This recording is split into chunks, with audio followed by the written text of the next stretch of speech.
سامعین کرام، قرآن کریم کے مطابق غلام کی پیدائش کے بعد اس کے متعلق کبھی بشارت نہیں ہوا کرتی. یہ طے شدہ بات ہے. اللہ کا ایک اصول اٹل ہے جو اس نے اپنے کلام میں بیان فرمایا ہے. جنبا صاحب، اگر کوئی ایسی آیت موجود ہے جس میں واضح طور پر لکھا ہو کہ مبشر وجود کے پیدا ہونے کے بعد کبھی بھی الہام نہیں ہوتا اس مبشر وجود کی پیدائش سے متعلق، تو آپ پیش کریں. یہ کیا جھوٹ بولا تھا انہوں نے؟ سامعین کرام، قرآن کریم کے مطابق غلام کی پیدائش کے بعد اس کے متعلق کبھی بشارت نہیں ہوا کرتی. یہ طے شدہ بات ہے.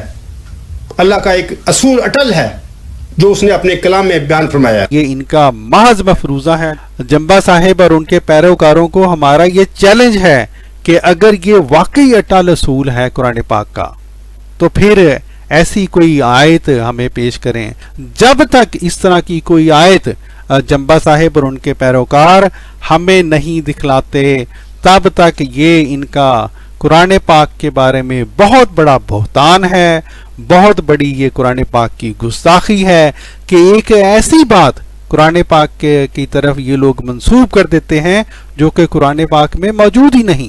سنیں جی ان کو مسئلہ کیا پڑا ہے. حضرت مرزا غلام علیہ السلام پر ذکی غلام کے حوالہ سے جو 13 الہامی بشارتیں نازل ہوئی تھیں، اگر ان بشارتوں کو قرآن کریم کے مطابق ہم جسمانی لڑکوں پر منطبق یا چسپاں کریں گے تو پھر ہمیں حضور صاحب کی دعاوی کو غلط ماننا پڑے گا، کیونکہ حضور صاحب کے گھر میں 13 جسمانی لڑکے پیدا نہیں ہوئے تھے. جب جسمانی لڑکوں کی بات آتی ہے تو کہتے ہیں 13 لڑکے دکھاؤ.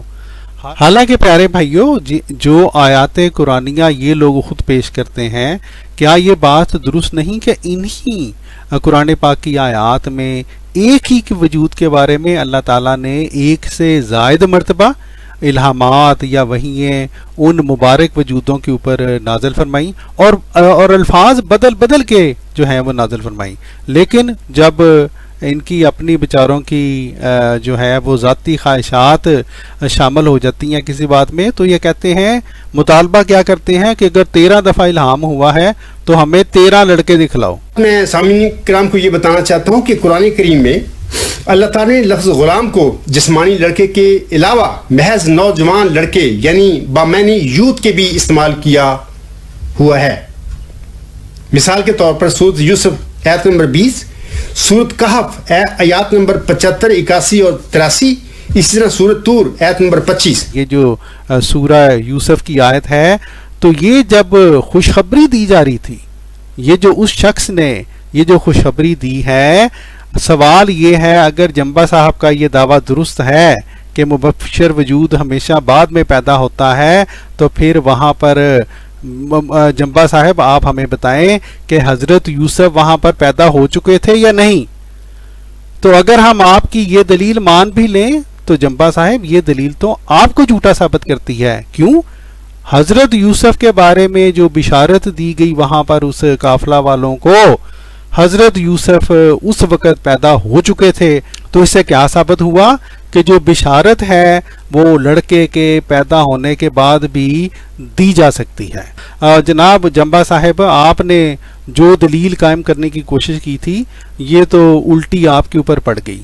مجھ سے ایک آیت کا تقاضا کر رہے ہیں کہ میں قرآن کریم سے کوئی ایسی آیت پیش کر دوں کہ اس میں اللہ تعالیٰ نے کسی نبی کو غلام کی بشارت دی ہو، اور پھر وہ غلام اللہ تعالیٰ نے اس کی جسمانی اولاد کے علاوہ یا جسمانی لڑکے کے علاوہ کسی روحانی فرزند کی شکل میں اس نبی کو دیا ہو. آپ مجھ سے یہ آیت مانگنے کا تقاضا کر رہے ہیں.